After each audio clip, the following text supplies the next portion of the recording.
It's Friday, April 19th, 2024, and you are watching episode 4 of MU-2 The Build. This is the RC Jet Jock.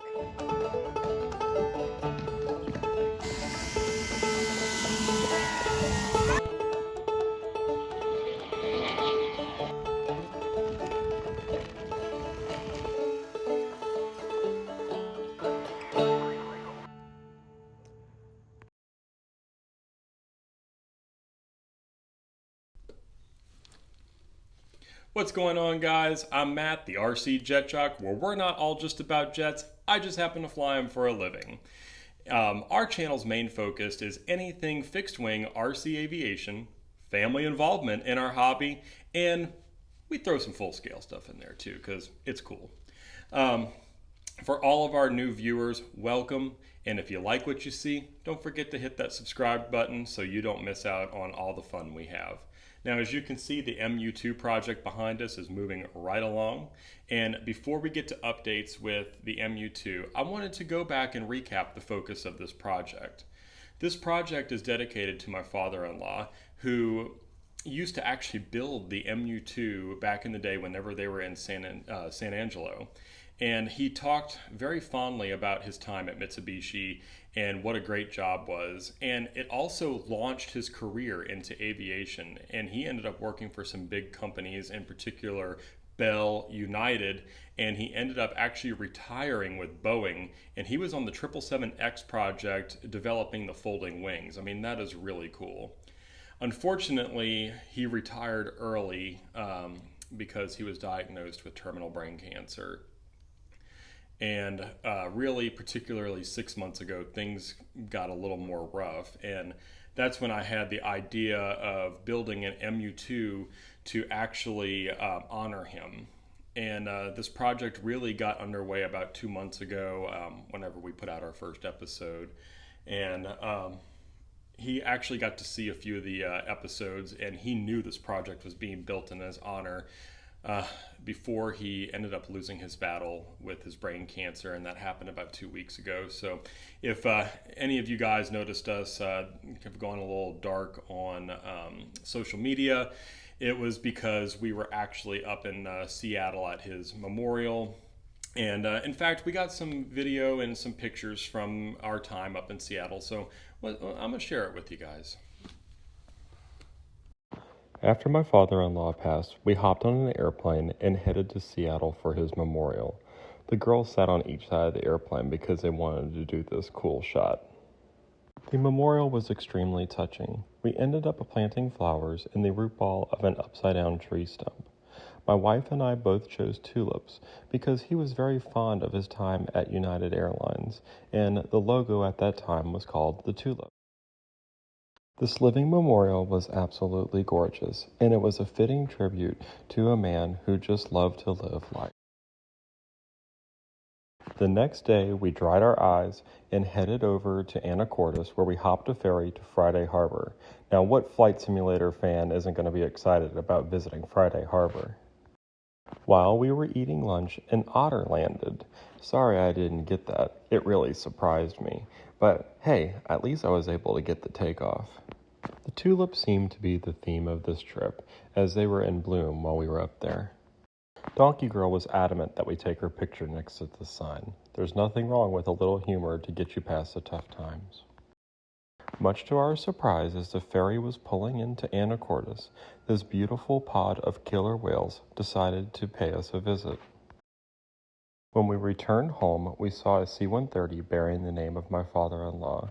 It was a great reminder that he is always watching over us.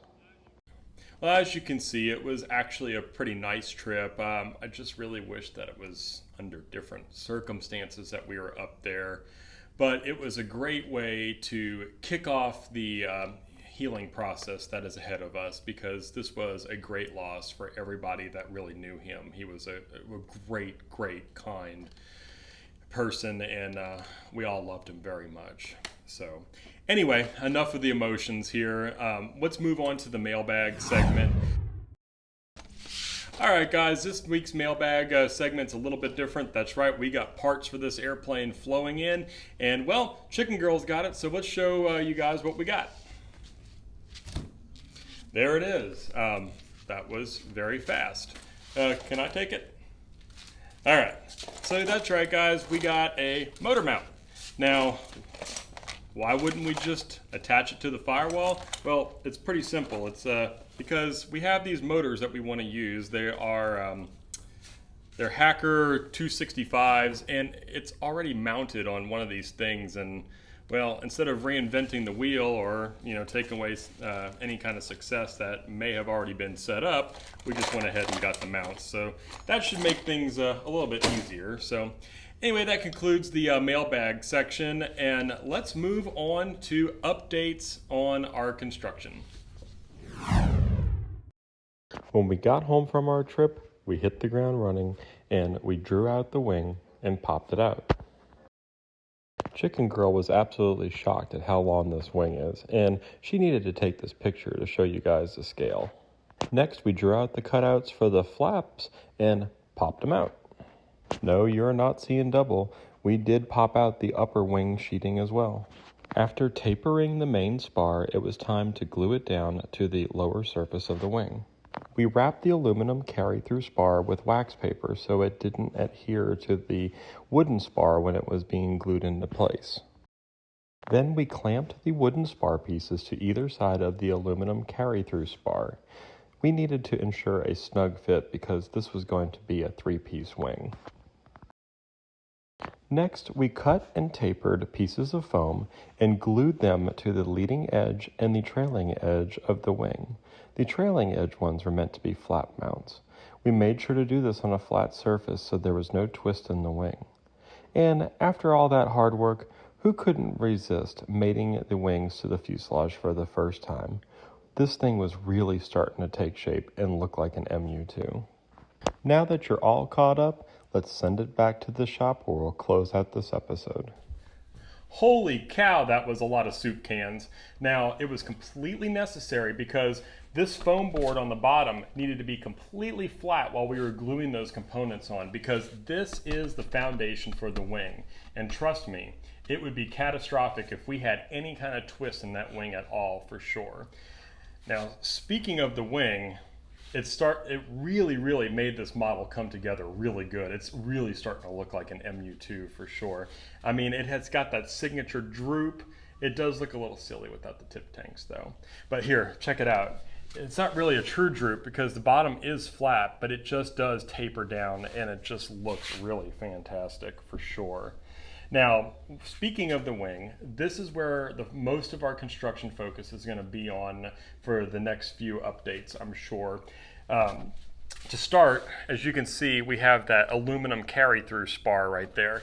Now, that is going to be cut shorter, moved to the out panels, and glued into the outer panels, so we can have a true 3-piece wing. It's just going to slide right in on either side, and that way we're only having to put together 2 wires instead of 30,000 down the middle when we get out to the airfield. Because I don't know about you guys, I hate when it takes an airplane about 30 minutes to set up before you can fly. That's just no fun. The other thing that we're going to be doing is we're going to be moving on to the center wing section, where we're going to be focusing a lot of our time building the engine pods and hopefully even getting the engines mounted. So stay tuned for that because we got a lot of exciting stuff to come. And guys, we really do hope that we get more updates to y'all more often. That's the plan for sure, because this project is moving right along and we love sharing it with you guys. So that's gonna about wrap it up for this week. I really hope that y'all enjoyed this episode, and please, we'd love to hear from you guys. Leave some comments, and don't forget to please like, share, and subscribe. Bye. Bye. By the way, don't forget to count how many mysterious hands that you had going through the end of that episode and let us know in the comments. We'll see you later.